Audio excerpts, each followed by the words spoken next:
உன்னோட வயசுல உள்ள பொண்ணுங்கள்லாம் எப்படி துருன்னு இருக்காங்க தெரியுமா? நீ என்னடான்னா வானத்தையே அண்ணா வந்து பாத்துக்கிட்டு இருக்க, எப்படா அம்மன் கீழே இறங்கி வரும்னு. பஸ்ஸோட போர்டை பார்க்க தெரியல உனக்கு? போர்டை பார்த்துருந்தா இந்த நிலைமை நமக்கு வந்திருக்குமா? பேகும் போச்சு, பேக்ல நம்ம வாங்கி வச்சிருந்த புது துணி எல்லாமே போச்சு. எதுக்குங்க அவ்வளவு திட்டுறீங்க? அவசரப்பட்டது நீங்க. எல்லா தப்பையும் நீங்க பண்ணிட்டு பழைய தூக்கி அவ மேல போடுறீங்க. நீங்களே போர்டை பாத்துருக்கலாம்ல. பஸ் மாத்தி ஏறினது இல்லாம கண்டக்டர்ட்ட சண்டை வேற போடுறீங்க. சும்மா இருந்திருந்தா மேல்மருவத்தூர்ல இறக்கி விட்டுருப்பாங்க. நாம அங்க இருந்து மதுரைக்கு போயிருக்கலாம்ல. தேவையில்லாம சண்டை போட்டு காரியத்தை கெடுத்து வச்சுட்டீங்க. அந்த அம்மனுக்கு நான் ஹாஸ்பிட்டல் போறதே பிடிக்கல. ஆனா உங்களுக்கு புரிய மாட்டேங்குது. எப்ப பார்த்தாலும் கரிச்சு கொட்டிக்கிட்டே இருக்கீங்களே. திரும்பவும் சாமி புராணத்தை ஆரம்பிச்சேன்னா பொண்டாட்டி பிள்ளைன்னு கூட பார்க்க மாட்டேன். கண்ணத்துல ஒண்ணு போட்டா திரும்ப காது டாக்டரை பார்க்க வேண்டியது வந்துடும். கண்ணு தெரிய மாட்டேங்குன்னு கண் டாக்டரை கூட்டிட்டு போறேன், அதை ஏன்டி புரிஞ்சிக்கவே மாட்டேங்கிற? ஏற்கனவே எந்த பக்கம் போறோன்னு ஒண்ணுமே புரிய மாட்டேங்குது. நீ வேற சாமி புராணத்தை புலம்ப ஆரம்பிச்சிட்ட. அம்மா, நடந்ததெல்லாம் நல்லதுக்குன்னே நினைச்சுக்கோ. பஸ் கண்டக்டர் தான் சொன்னார்ல, இங்க பக்கத்துல தான் சாமுண்டீஸ்வரி கோவில் இருக்குன்னு. நாம கோவிலுக்கு பக்கத்துல வந்துட்டோம். அங்க போற வாய்ப்ப அம்மனே நமக்கு கொடுத்துட்டாங்கம்மா. உங்களை யார் கோயிலுக்கு அனுப்ப போறா? நான் உயிரோட இருக்கிற வரைக்கும் அது நடக்கவே நடக்காது. என்னதான் காட்டு வழியா இருந்தாலும் கடைசி பஸ்னு ஒண்ணு கண்டிப்பா வரும். அதுல ஏறி நம்ம மதுரைக்கு போய் சேர்ந்துடலாம். 2 நாளைக்கு பஸ் வராதுன்னு அந்த பஸ்ல இருக்கிற ஒருத்தர் சொன்னார்லப்பா. ஐயோ, நம்ம ஊருக்கே திரும்பி போயிடலாங்க.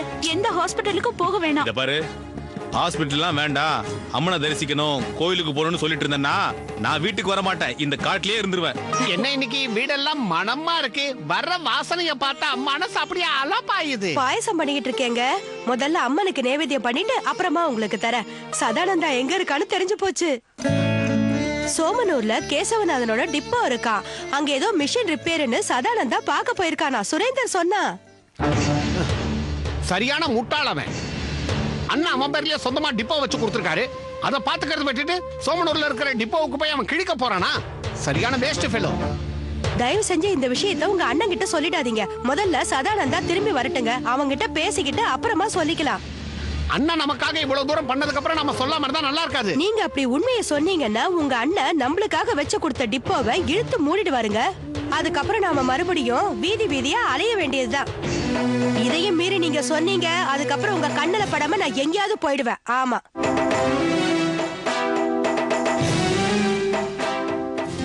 சின்னி, சின்னி, வாமா, வா, இங்க வந்து உட்காரு. அதாவது இன்னைக்கு பௌர்ணமி. வீட்டை எல்லாம் சுத்தமா சாணத்தால பெருக்கி மெழுகி வை. நாளை காலையில சாமி ரூபமான அந்த ஈஸ்வரன் இங்க வரப்போறாரு. நம்ம வீடு சொர்க்கமா மாறப்போகுது. ஈஸ்வரன் எதுக்குப்பா இங்க வர சொன்ன?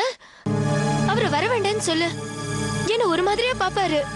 எனக்கு அது பிடிக்கலப்பா. ஓங்கி அரைஞ்சனா பாரு, வாய்க்கு வந்தபடி பேசாத.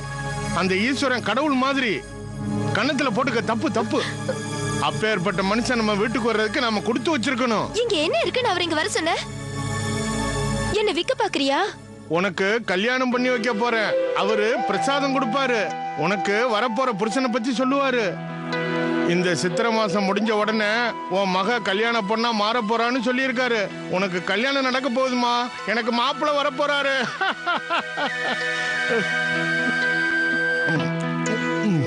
இங்க பாருப்பா, எனக்கு இந்த கல்யாணம், குடும்பம், குழந்தை இது எதுவும் வேண்டாம்ப்பா. நம்மள மாதிரி ஏழைங்க கழுத்துல தாலி இருந்தா கேவலமா பார்க்க மாட்டாங்க, கௌரவமா பார்ப்பாங்க.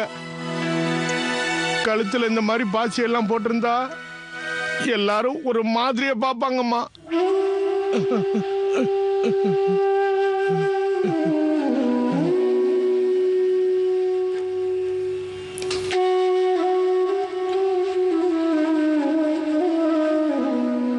நீ எனக்கு பார்க்க போற மாப்பிள்ள உன்ன மாதிரி தான் இருப்பான்னு எனக்கு நல்லா தெரியும்.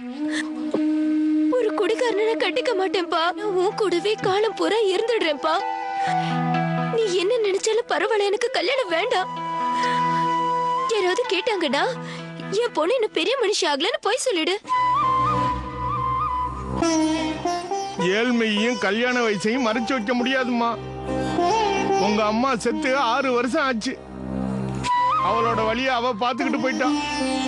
அம்மா உயிரை விடும்போது சொல்லிச்சு, எவ்வளவு வயசானாலும் பரவாயில்ல, நல்ல படிச்ச பையனை கட்டிக்கோன்னு. மீன் விக்கிற நம்மள மாதிரி ஆளுங்களை படிச்சவங்க கல்யாணம் பண்ணிக்க மாட்டாங்க. முகத்தை கூட பார்க்க மாட்டாங்க. படிச்சவங்களை தான் கல்யாணம் பண்ணிக்குவாங்க. அந்த சாமுண்டி அம்மா அனுப்பி வைப்பா. என் மனசுல இருக்கிறவர இது நடக்கும்பா. அப்படின்னா நான் பாக்குற பையனை வேண்டாங்கறியா? அந்த மாதிரி ஒரு சூழ்நிலை வந்தா நான் என் உயிரை விட்டுருவேன். எனக்கு இந்த கல்யாணம் வேண்டாம்ப்பா. நான் சொல்றத கேளு. கல்யாணம் ஆனா நீ நல்லா இருப்ப. சரி, அப்ப நான் பட்டணத்துக்கு போறேன். படிச்ச மாப்பிள்ளை கிடைப்பா. இந்த கல்யாணம் வேணான்னு சொன்னா நான் இப்பவே உயிரை விட்டுருவேன். நீங்க கவலைப்படாதீங்கய்யா. சங்கு யார் கையில கிடைச்சா அவங்க சந்தோஷமா இருக்காங்களோ என்னவோ. ஆனா நீங்க என்னடானா குடிச்சு குடிச்சு உங்க உடம்பையே கெடுத்துக்கிட்டு இருக்கீங்க. அந்த சதானந்த உயிரோட இருந்து அந்த சங்குனால ஏதாவது பயனடைஞ்சிருப்பானா கோபால்? அவனை பத்தி எல்லா விஷயமும் தெரிஞ்சுக்கிட்டேன். அவனுக்கு நீச்சல் தெரியாதான் ஐயா. அவன் போய் விழுந்தது சாதாரண நதி கிடையாதுங்க ஐயா. 3.5 கிலோமீட்டர் அகலம் உள்ளது. ரொம்ப ஆழம் வேற ஜாஸ்தியா இருக்குமா. நீச்சல் தெரிஞ்சவங்களே அதுல குதிக்கிறதுக்கு பயப்படுவாங்க. அவன் எங்க இருந்து பொழைச்சிருக்க போறான்? அவன் போய் சேர்ந்திருப்பான். சதானந்த அங்க செத்து இருந்தானா அந்த சங்கு கூட அங்கதானே இருக்கணும். அந்த சங்கு வடக்கு திசையில தான் இருக்குன்னு நம்பூதிரி என்கிட்ட சொல்லிட்டு போனாரு. இந்த துர்காபுரத்துல இருந்து அந்த திசையில எந்தெந்த ஊர் இருக்குன்னு எனக்கு தெரிஞ்சாகணும். வில்லேஜ் ஆபீசர் பிரபாகரனை கெஞ்சி 3 ஊரை பத்தி விவரங்களை தெரிஞ்சுக்கிட்டேன். அவனிபுரம், ஹேமாவதிப்பேட்டை, சண்டிபுரம். இந்த 3 ஊர் வழியா தான் அந்த நதி பாஞ்சு அப்படியே கோதாவரியில போய் கலந்துருதுங்க ஐயா. அந்த ஊருக்கெல்லாம் நம்ம ஆளுங்களை அனுப்பி வை. ஒரு இடம் விடாம அவங்கள தேட சொல்லு. நீங்க சொன்ன மாதிரியே சதானந்த சோமனூர்ல இருக்கிற நம்ம டிப்போல வேலை பார்க்கற மாதிரியே லெட்டர் எழுதி வச்சுட்டாங்க ஐயா. அவன் சாவுக்கு காரணம் நாம தான் யாருக்கும் தெரியக்கூடாது. நாளைக்கு சோமனூருக்கு நம்ம லாரி போகுது. டிரைவர் கிட்ட சொல்றேன், இந்த லெட்டரை நாளைக்கு சோமனூர்ல போஸ்ட் பண்ணுன்னு. அவனும் பண்ணுவான். சதானந்தனுடைய கதை முடிஞ்சு அவனுடைய சரித்திரம் மட்டும்தான்